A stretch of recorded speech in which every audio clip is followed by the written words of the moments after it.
Dan di sini saya akan menjelaskan hasil observasi dari kelompok kami, yaitu ice gel, es buah asli tanpa pemanis buatan.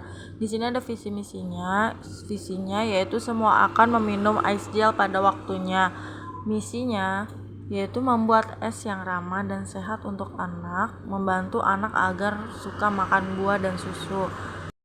Dan ice gel ini ada beberapa varian rasa, yaitu rasa Milo, buah naga, mangga, jambu biji, alpukat.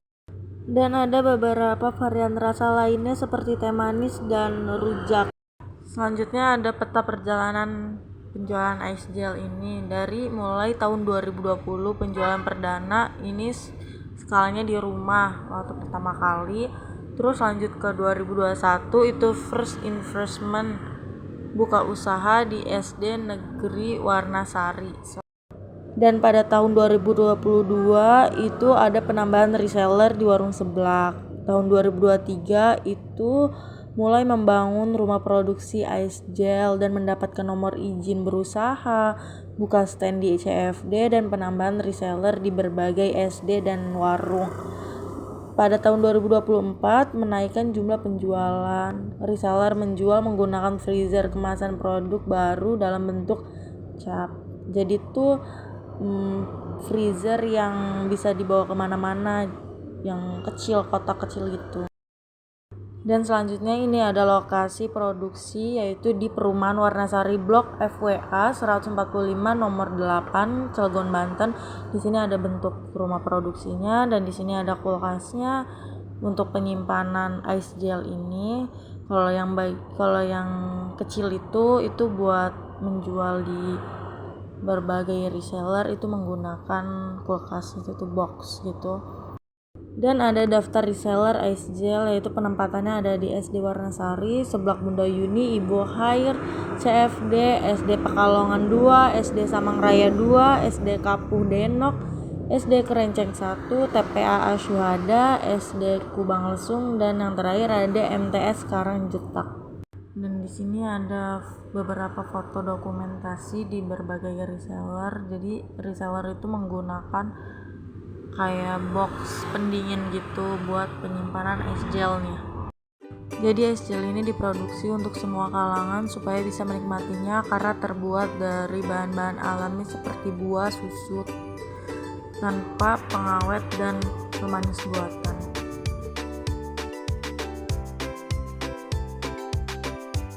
Selanjutnya di sini ada PowerPoint penjelasan studi kelayakan bisnis dan pentingnya untuk UMKM es lilin varian buah asli dan gula asli. Kelompok 3 yang beranggota Debbie Lisdawati, Dinda Choiria Pratiwi, Muhammad Fauzan Mufadol, dan Rizkawati. Yang pertama, studi kelayakan bisnis. Studi kelayakan bisnis adalah sebuah analisis menyeluruh yang dilakukan sebelum menjalankan atau membuka suatu usaha, dengan tujuan untuk mengetahui apakah usaha tersebut layak dijalankan atau tidak. Studi ini mencakup berbagai aspek penting seperti aspek pasar, keuangan, hukum, sosial, lingkungan, hingga teknis dan operasional. Yang kedua, dalam prosesnya, studi kelayakan bisnis bertujuan untuk menilai beberapa besar peluang keberhasilan bisnis, mengidentifikasi resiko yang mungkin muncul, memberi gambaran apakah bisnis tersebut bisa berkelanjutan dan menghasilkan keuntungan. Selanjutnya, dengan kata lain, studi kelayakan bisnis membantu calon pengusaha atau investor untuk tidak asal jalan, tetapi mengambil keputusan berdasarkan data dan analisa.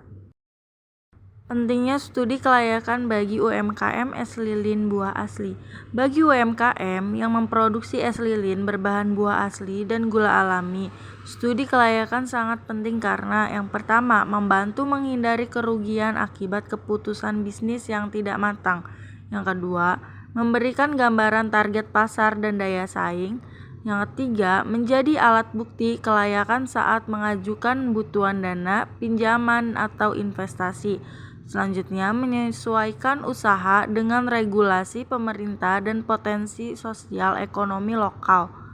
Selanjutnya, membuat strategi bersaing dengan usaha lain. Selanjutnya yaitu analisis studi kelayakan bisnis UMKM es lilin varian buah asli dan gula asli.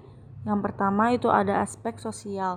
Target pasar UMKM. UMKM ini menargetkan konsumen dari berbagai usia, terutama anak-anak hingga orang dewasa yang peduli dengan makanan sehat, alami, dan bebas bahan kimia, terutama di lingkungan sekolah, perumahan, pasar, hingga tempat wisata lokal.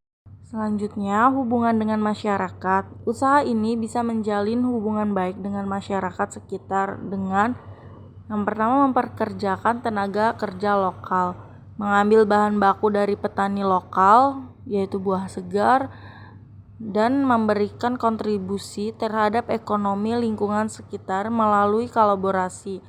Selanjutnya, kerjasama dengan warung atau kantin setempat sebagai reseller. Ini memperkuat dukungan sosial dan citra usaha. Yang kedua, ada aspek ekonomi.